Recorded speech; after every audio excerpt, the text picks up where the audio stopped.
آج کے اس جمعۃ المبارک کے درس میں ہمارے خطاب کا عنوان اور موضوع ہمارا رب اور اس کی طرف رجوع یہ ہے۔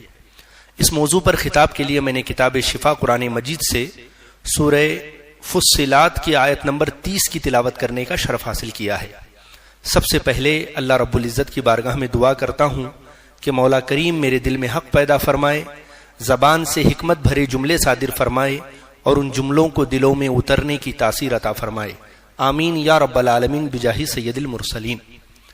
اللہ رب العزت ارشاد فرماتا ہے، ان الذین قالوا ربنا اللہ، بے شک وہ لوگ جنہوں نے کہا کہ یقیناً ہمارا رب اللہ ہے، ثم استقاموا، پھر اس بات پر وہ ڈٹ گئے، اس بات پر وہ جم گئے، پھر اس کا انعام انہیں کیا ملتا ہے؟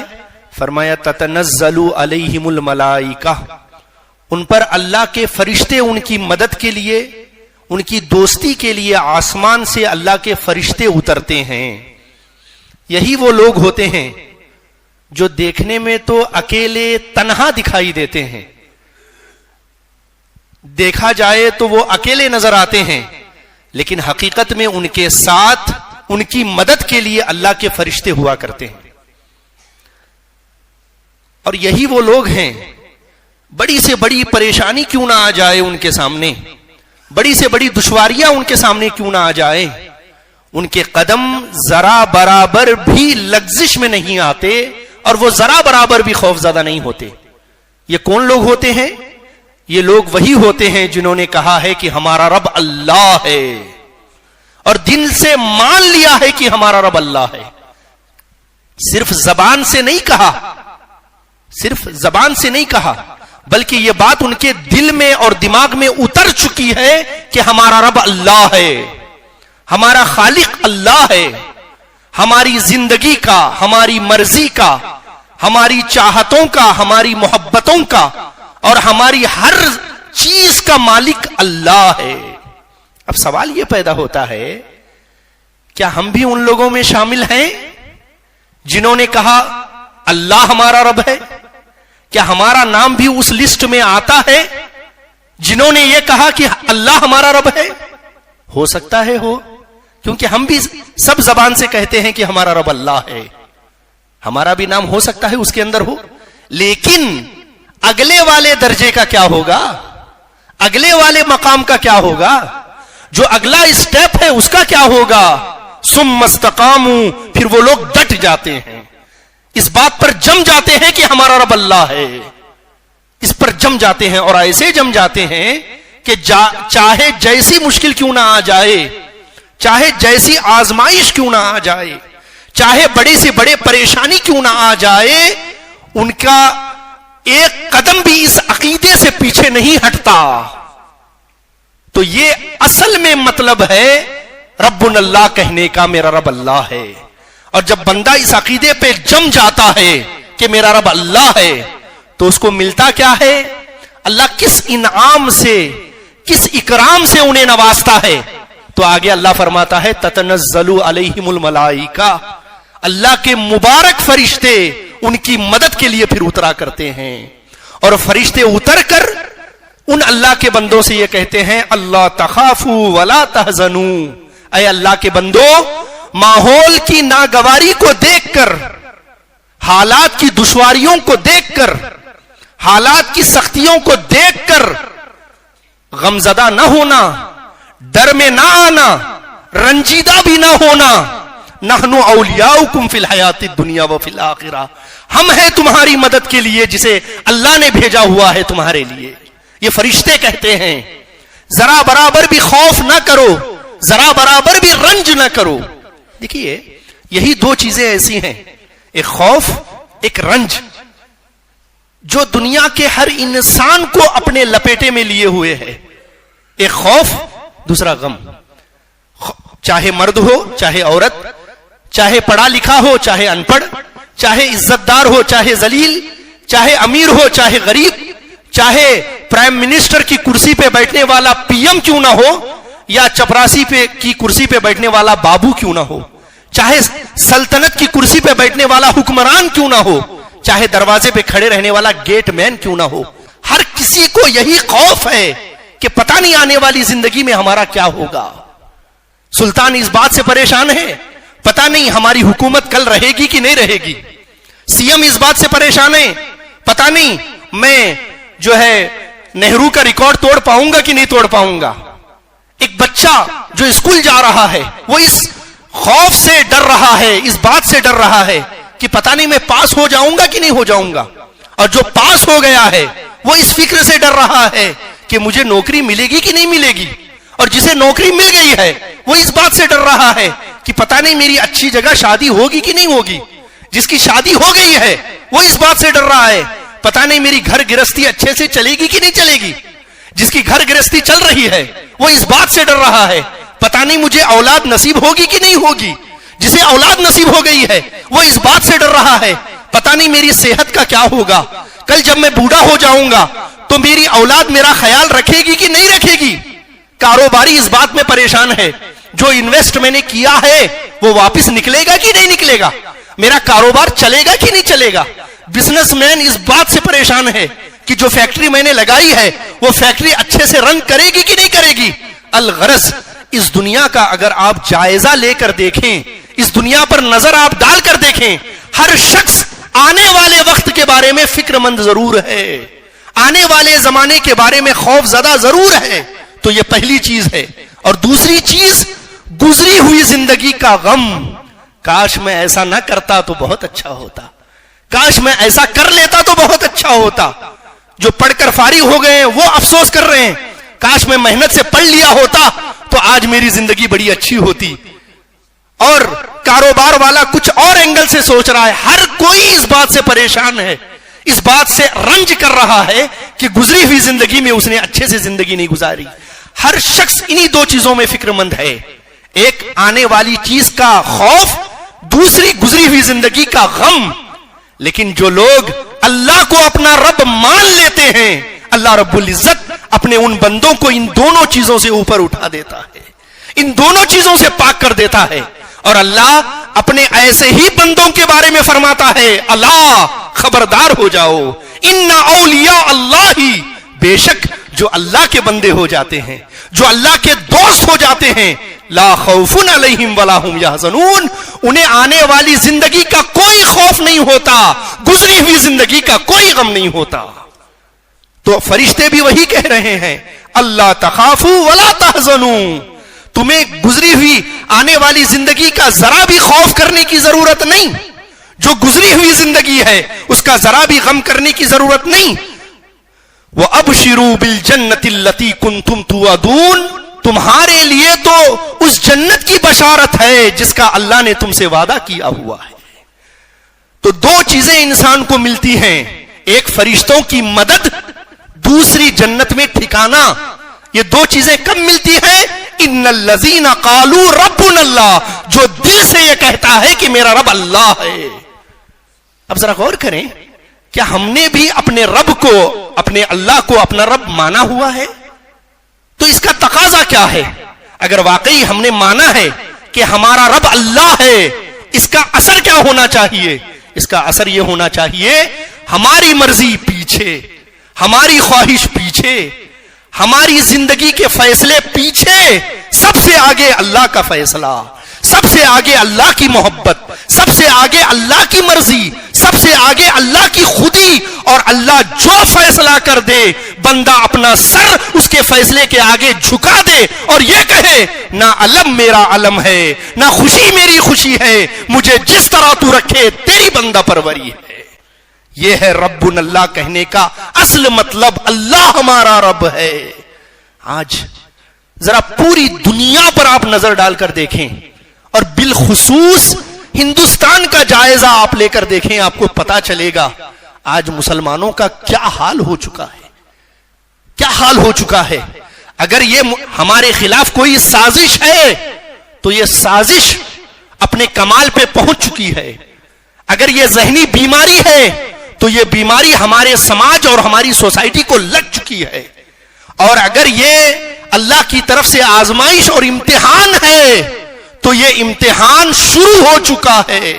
بحث اس بات سے نہیں ہے کہ ہمارے ساتھ یہ ظلم کون کر رہا ہے، بحث اس پہ نہیں ہے. توجہ طلب بات یہ ہے کہ یہ ظلم ختم کیسے ہوگا اور یہ ظلم ہم پر کیا کیوں جا رہا ہے. اصل بات یہ ہے، غور کرنے کی بات اصل یہ ہے کہ یہ ہمارے ساتھ ہو کیوں رہا ہے، ہمارے ساتھ یہ کیا کیوں جا رہا ہے. تو ایک دین کا چھوٹا سا طالب علم ہونے کی حیثیت سے، دین کا ایک چھوٹا سا اسٹوڈنٹ ہونے کی حیثیت سے آپ کو ایک بات سمجھانا چاہتا ہوں.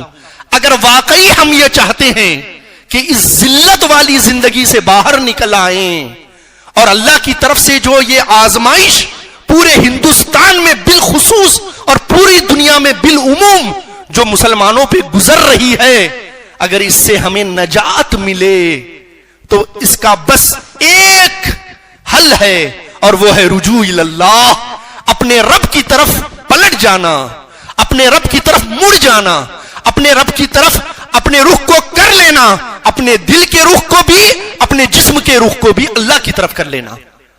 ساری فساد سے، سارے فساد سے، سارے فتنے سے بچنے کا بس ایک راستہ ہے کہ ہم اپنے آپ کو اپنے رب کے حوالے کر دیں، اس کے حوالے کر دیں جو ہر فساد کو جاننے والا بھی ہے، ہر فساد کو ختم کرنے والا بھی ہے. بس اس کے حوالے اپنے آپ کو کر دیں. رجوع اللہ، اللہ کی طرف اپنے آپ کو دے دینا، اللہ کی طرف متوجہ ہو جانا. تو اللہ رب العزت کی طرف متوجہ ہو جانے کا سب سے پہلا تقاضا یہ ہے، سب سے پہلی شرط یہ ہے، اپنے آپ کو اللہ کے حوالے جو کرنا ہے اس کی سب سے پہلی شرط یہ ہے کہ بندہ پچھلے گناہوں سے اللہ کی بارگاہ میں نادم ہو جائے، پچھلے کیے ہوئے کرتوتوں سے اللہ کی بارگاہ میں معافی مانگے. یہ پہلی شرط ہے. اور آئندہ گناہ نہ کرنے کا پکا ارادہ کر لے کہ مولا جو ہو گیا وہ ہو گیا، آئندہ تیرا فرما بردار بن کر کے زندگی گزاروں گا، تیرے حبیب کے بتائے ہوئے راستے پہ چلوں گا. تو پچھلے گناہ سے توبہ کیا جائے، آنے والی زندگی میں اچھی زندگی گزارنے کا وعدہ کیا جائے. یہ رجوع اللہ کا پہلا تقاضا ہے. توجہ سے سنیں. اور دوسرا تقاضا، اللہ سے شدید محبت کی جائے، اللہ سے شدید پیار کیا جائے. کیونکہ جب اس سے شدید پیار ہو جائے گا، جب اس سے شدید محبت ہو جائے گی تو وہ رب ہماری حفاظت کرتا ہوا نظر آئے گا. یاد رکھیں، شریعت کا صرف یہ مقصود نہیں ہے کہ بندے نمازیں پڑھیں، روزہ رکھے، زکات دے، حج کرے، بڑی سی داڑھی رکھ لے، ہاتھ میں تسبیح پکڑ لے. یہ شریعت کا صرف تقاضا نہیں ہے. شریعت کا سب سے بڑا تقاضا یہ ہے کہ بندوں کے دل میں شدید محبت اگر کسی کی ہو تو وہ اللہ کی ہو. یہ سب سے بڑا تقاضا ہے دین کا، یہ سب سے بڑا تقاضا ہے. کیونکہ جب محبت ہوگی تو پھر ہر غم کو سہنے کی طاقت انسان کے اندر آ جائے گی. پھر غم نہیں لگے گا، تکلیف نہیں لگے گی. چاہے در در بھیک منگاؤ، چاہے دھرو سرتاج، چاہے سلطنت آپ کی اور نظام آپ کا، آپ آقا میرے میں غلام آپ کا. آپ جس طرح چاہیں تصرف کریں، راضی ہر حال میں ہے غلام آپ کا. اور مٹ کے ایک ایک ستم بن گئے سب کرم، پی لیا جب محبت میں جام آپ کا. جب انسان اللہ سے محبت کرتا ہے پھر غم نہیں لگتا، وہ بھی راحت لگتا ہے. اگر یقین نہ آئے تو اٹھائیے قرآن، سورہ یوسف ہے، حضرت زلیخا رضی اللہ تعالی عنہا ہیں. مصر کی عورتوں نے ان پر تانو تشنی شروع کر دی، تانا لگانا شروع کر دیا کہ عزیز مصر کی خاتون ہو کر، شہزادی ہو کر غلام سے پیار کرنے لگی، غلام کو اپنا دل دے دیا، تانا لگانے لگی، تانا دینے لگی، محبت کا تانا دینے لگی. اور سبحان اللہ، اگر آج کے مولوی کی طرح حضرت زلیخا سلام اللہ علیہا ہوتی تو مناظرہ کرنے بیٹھ جاتی کہ چلو مناظرہ کرتے ہیں، اور ساری زندگی بھی مناظرہ کرتی کہ میں غلام سے کیوں محبت کرنے لگی ہوں تو مسئلہ حل نہیں ہوتا. انہوں نے کیا کیا؟ مناظرہ نہیں کیا، جو خود دیکھا تھا وہ دکھانے کے لیے کھڑی ہو گئی. جو خود دیکھا تھا حضرت یوسف کے اندر، مناظرہ کرنے کی بجائے وہی چیز تانا لگانے والی عورتوں کو دکھانے کے لیے انہوں نے کھڑا کر دیا. قرآن کہتا ہے حضرت یوسف کے سامنے انہوں نے التجا کی کہ حضور، لوگ مجھ پر تانا لگا رہے ہیں، مجھ پر الزام لگا رہے ہیں، میری برائی کر رہے ہیں، بس ایک بار ان کے سامنے آ جائیے. جتنی خواتین تانا کر رہی تھی ان کو حضرت زلیخا رضی اللہ تعالی عنہا نے اپنے حجرے میں بلا لیا, اپنے گھر میں دعوت دے دی, کھانا کھلانے کے لیے ان کو بیٹھا دیا. جب وہ کھا چکے تو ان کے ہاتھ میں ایک پھل دے دیا اور ہاتھ میں چاقو دے دی, اور حضرت یوسف سے التجا کی, گزارش کی کہ ذرا ان کے سامنے سے بس گزر جائیے. جب بہت زیادہ اصرار حضرت زلیخا نے کیا تو حضرت یوسف تیار ہو گئے. جب حضرت یوسف ان کے سامنے سے گزرنے لگے, کوئی قصہ کہانی نہیں سنا رہا ہوں, قرآن سنا رہا ہوں, جب وہ گزرنے لگے قرآن کہتا ہے فلما رائنہ, جب ان عورتوں نے حسن یوسف کو دیکھا, فلما رائنہ اکبرنہ, پہلے تو غلام غلام کہہ رہی تھی, اب تعریف کرنے لگی, اکبرنہ ان کی تعریف کرنے لگی, وقطعن ایدیہن, اور اپنے ہاتھوں کو کاٹ ڈالی اور اپنے ہاتھوں پہ چھری چلانے لگی, وقطعن ایدیہن وقلن حاشا للہ ما ھذا بشر, پہلے تو غلام کہہ رہی تھی اب کہتی ہے یہ تو فرشتہ معلوم ہوتا ہے. فلما رائنہ اکبرنہ وقطعن ایدیہن وقلن حاشا للہ ما ھذا بشر ان ھذا الا ملک کریم. تو جب انسان کو محبت ہوتی ہے تو کسی بھی تکلیف کا احساس نہیں ہوتا. اگر ہم بھی اللہ رب العزت کی طرف رجوع کرنا چاہتے ہیں تو ہمیں یہ کام کرنا پڑے گا, اس کی محبت اپنے دل و دماغ پہ بسا لینی ہوگی, اپنے دل پر اللہ کی محبت کو غالب کر لینا ہوگا, اور جب یہ محبت غالب ہو جائے گی تو پھر کسی غم کا, کسی تکلیف کا کوئی احساس نہیں ہوگا. تو رجوع الی اللہ کا یہ دوسرا تقاضا اور دوسری شرط ہے کہ اللہ سے شدید محبت کی جائے. اور تیسرا تقاضا یہ ہے کہ اپنے رب کے ہر فیصلے پہ راضی ہو جایا جائے. مالک ہماری زندگی میں جو چاہے فیصلہ کرے, بندہ اپنا سر اس کے فیصلے کے آگے جھکا دے, اپنا سر اس کے فیصلے کے آگے رکھ دے, چنا نہ کرے, کیوں کیا نہ کرے, بلکہ اگر رب خوشی دینے پہ راضی ہے تو اسی سے راضی ہو جائے, اگر وہ غم دینے پہ راضی ہے تو غم لینے میں بندہ راضی ہو جائے. یہ رجوع الی اللہ کا تیسرا تقاضا ہے. ایک بڑا بادشاہ تھا, اپنے غلام سے بڑی محبت کیا کرتا تھا, اسے بڑا قریب رکھا کرتا تھا.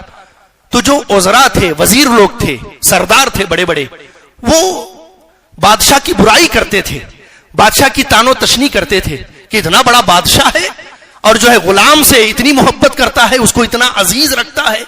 یہ بات بادشاہ کے کان میں پہنچی.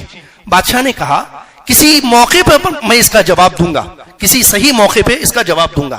ایک دن بادشاہ نے کیا کیا, اپنے سارے وزراؤں کو, امیروں کو اپنے گھر میں دعوت دے دی. دعوت پہ سارے لوگ آ گئے, بڑے بہترین پکوان اس نے تیار کروائے, بہترین کھانا سارے لوگوں کو کھلایا. اس کے بعد الگ سے اس نے اپنے باغبان کو, جو بغیچے کا نگرانی کرنے والا ہوتا ہے, مالی, اس کو کہا تھا کہ ہمارے بغیچے میں جو سب سے کڑوا پھل ہے, سب سے کڑوا پھل ہے وہ لے کر آنا میرے پاس, اور اس کو کاٹ کاٹ کے پرات کے اندر رکھ کے لانا. اس کے اندر ایک بھی کوئی میٹھا پھل نہیں ہونا چاہیے, سارے کڑوے پھل ہونے چاہیے. لہٰذا وہ حکم کی تعمیر میں وہ باغبان پھل, کڑوے کڑوے پھل لے کر, کاٹ کر, اسے لے کر تش میں سجا کر لے کے بادشاہ کے سامنے آ گیا. جو وزراء تھے انہوں نے پیٹ بھر کھانا کھا لیا. جب سارے لوگ کھانا کھا چکے تو بادشاہ نے کہا وہ جو غلام ہے جس سے میں محبت کرتا ہوں ذرا اسے بلایا جائے. اس غلام کو بلا لیا. اب اس غلام کو وہ بہترین کھانا نہیں کھلایا, وہ مرغ مسلم اسے نہیں دیا, بلکہ اس کے سامنے وہی تش, وہی پرات کر دیا جو کڑوے پھلوں سے بھرا ہوا تھا. کہا تم اسے کھا لو. اب وہ مزے سے اسے کھانے لگا. وہ اتنا کڑوا ہے کہ منہ میں ڈالا نہیں جا رہا, لیکن بڑی مسرت کے ساتھ وہ کھا رہا ہے. ایک ٹکڑا اس نے کھایا, دوسرا کھایا, تیسرا کھایا, چوتھا کھایا. وہ کھاتے جا رہا ہے اور چہرے پہ ملال بھی نہیں آنے دے رہا کہ یہ کڑوا ہے. جب تھوڑی دیر گزری بادشاہ نے اسے روک دیا. پھر کسی اور خادم سے کہا اب ذرا یہ پرات, یہ جو حضرت لوگ بیٹھے ہیں دعوت میں آئے ہیں, ذرا سب کے سامنے سے لے جاؤ تاکہ ہر کوئی اس پھل کو کھائے. اب سارے لوگوں نے ایک ایک پھل لے لیا. کہا کہ اب پھل کھاؤ. تو اب کھانا شروع کیا. جیسے ہی ایک بیٹ انہوں نے ماری, ایک دانت انہوں نے مارا, تھوک دیا. کہا اتنا کڑوا, اتنا کسالا, اتنا خراب, پورے کھانے کا مزہ خراب ہو گیا. بادشاہ کے سامنے کہنے لگے. کہا اچھا کڑوا ہے. کہا اس غلام سے پوچھا بھائی ان سارے لوگوں کو تو کڑوا لگ گیا، کیا تمہیں کڑوا نہیں لگا؟ اتنا تم کھاتے چلے جا رہے تھے مزے مزے سے، تمہیں کڑوا نہیں لگا؟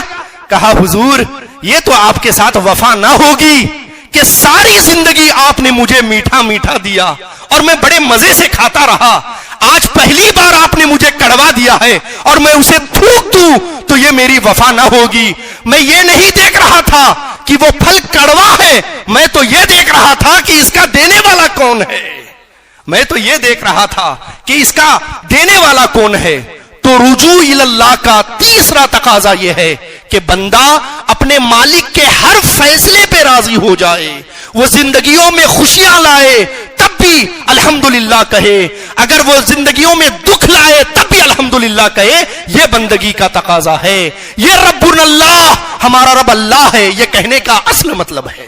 ایک حدیث پاک ہے، کیا کہتے ہیں، امام حاکم نے المستدرک میں اس حدیث کو روایت کیا، امام حاکم نے مستدرک میں فرماتے ہیں کہ حضور صلی اللہ علیہ وسلم ایک دن مجلس میں بیٹھے ہوئے تھے، سارے صحابہ بھی بیٹھے ہوئے تھے۔ حضور کا ایک انداز ہوتا، کبھی کبھی صحابہ سے سوال کر لیتے تھے ان کی تربیت کے لیے۔ تو حضور نے صحابہ سے پوچھا کہ صحابہ تم جب اپنے دل پہ غور کرتے ہو، اپنے دل پہ نظر کرتے ہو تو اپنے آپ کو کیسا پاتے ہو، اپنے آپ کو کیسا پاتے ہو؟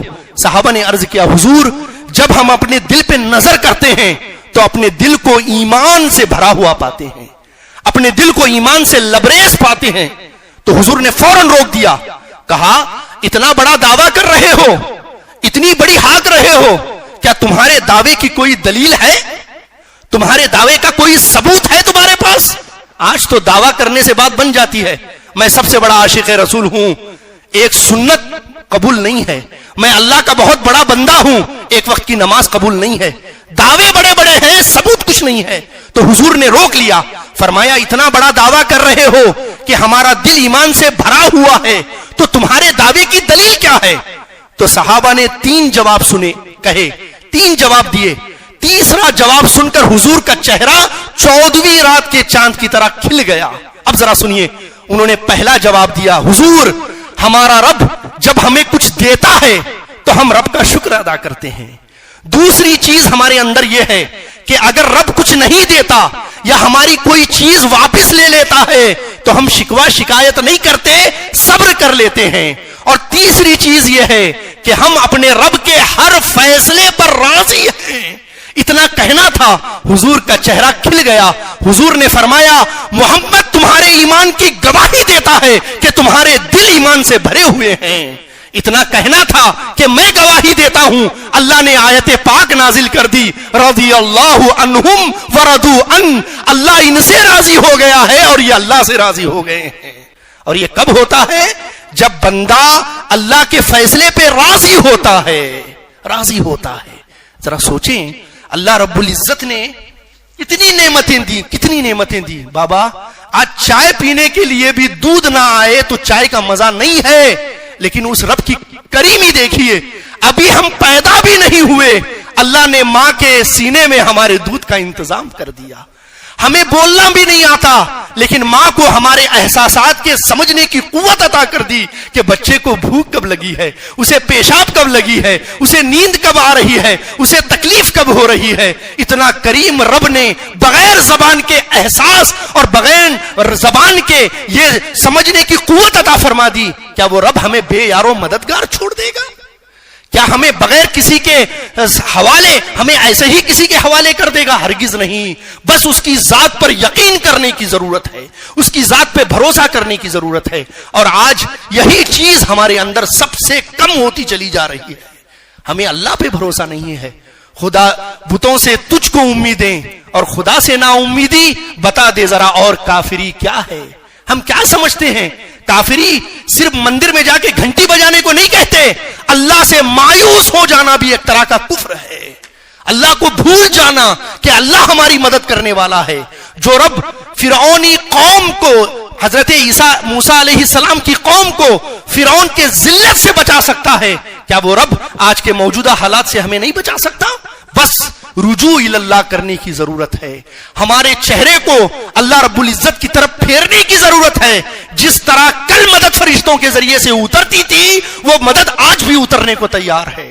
بس اپنی نیٹ ورک کی ٹیوننگ صحیح کرنے کی ضرورت ہے, اپنے چہرے کو صحیح جگہ پہ پیش کرنے کی ضرورت ہے. جو مدد پہلے اترتی تھی وہ مدد ہمیشہ اترنے کو تیار ہے. اللہ رب العزت ارشاد فرماتا ہے ان الذین قالوا ربنا اللہ, بے شک وہ لوگ جنہوں نے کہا کہ یقیناً ہمارا رب اللہ ہے, ثم استقاموا, پھر اس بات پر ڈٹ گئے, اس بات پر جم گئے, زبان سے کہہ کر بھول نہیں گئے, فراموش نہیں کیا بلکہ ڈٹ گئے, تو اللہ اس کا صلہ کیا دیتا ہے, تتنزل علیہم الملائکہ, ان پر اللہ کے مبارک فرشتے ان کی مدد کرنے کے لیے, ان کی نصرت کرنے کے لیے آسمانوں سے اترتے ہیں, اور وہ کیا کہتے ہیں, اللہ تخافو, بڑے سے بڑا ظلم کیوں نہ ہو جائے تم ذرا بھی نہ گھبرانا اور ذرا بھی رنجیدہ نہ ہونا, وَأَبْشِرُوا بِالْجَنَّةِ الَّتِي كُنْتُمْ تُوعَدُونَ, تمہیں تو اس جنت کی بشارت ہو جس کا اللہ نے تم سے وعدہ کیا ہے. دعا کرتا ہوں مولا کریم سے, مولا کریم کہنے سننے سے زیادہ ہمیں آپ سب کو ربنا اللہ کہنے کا مطلب سمجھنے کی توفیق عطا فرمائے, اور ہمارے دل و دماغ میں اللہ ہمارا رب ہے اس چیز کو بٹھا دے, بسا دے. آمین یا رب العالمین بجاہ سید المرسلین. استغفر اللہ ربی من کل ذنب وخطیئۃ واتوب الیہ وما علینا الا البلاغ. السلام علیکم. حضرت محترم, ویڈیو اگر پسند آئی ہو تو ویڈیو کو لائک کریں, شیئر کریں, اور اگر ہمارے چینل پر نئے آئے ہوں تو چینل کو ضرور سبسکرائب کر کے بیل آئیکن کو بھی ضرور دبائیں تاکہ ہماری نئی آنے والی ویڈیو آپ تک ضرور پہنچے. السلام علیکم ورحمۃ اللہ وبرکاتہ.